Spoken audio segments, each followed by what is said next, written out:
తిరుపతి నగరపాలక సంస్థ కార్యాలయంలో సోమవారం నిర్వహించిన డయల్ యువర్ కమిషనర్ ప్రజా ఫిర్యాదుల పరిష్కార వేదికకు 59 వినతులు వచ్చాయని కమిషనర్ ఎన్ మౌర్య తెలిపారు. సోమవారం నగరపాలక సంస్థ కార్యాలయంలో డయల్ యువర్ కమిషనర్ ప్రజా ఫిర్యాదుల పరిష్కార వేదిక కార్యక్రమం నిర్వహించారు. ఫోన్ ద్వారా 8 మంది తమ సమస్యలు తెలుపగా 51 మంది నేరుగా వచ్చి వినతులు సమర్పించారు. డిప్యూటీ మేయర్లు ముద్ర నారాయణ, కార్పొరేటర్ రాధాకృష్ణ పాల్గొని పెండింగ్ లో ఉన్న టీడీఆర్ బాండ్లు వెంటనే మంజూరు చేసేలా తగు చర్యలు తీసుకోవాలని కోరారు.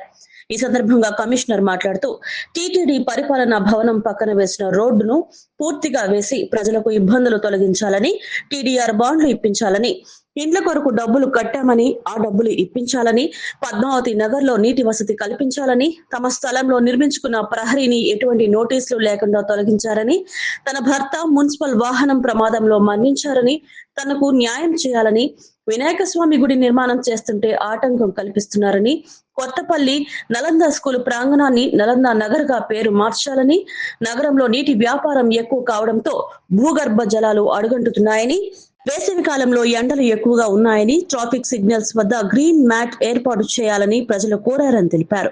ఆయా విభాగాల అధికారులు వెంటనే చర్యలు చేపట్టాలని ఆదేశించామని కమిషనర్ తెలిపారు. ఈ కార్యక్రమంలో అదనపు commissioner Charan Tej Reddy, deputy commissioner Amaraiah, superintendent engineer Shyam Sundar, municipal ఇంజనీర్లు Tulasi Kumar, Gomathi, health officer doctor Yuva Anvesh, revenue అధికారులు సేతు మాధవ్, రవి, డీసీపీ మహాపత్ర, డిఈలు, ఏసీపీలు తదితరులు పాల్గొన్నారు.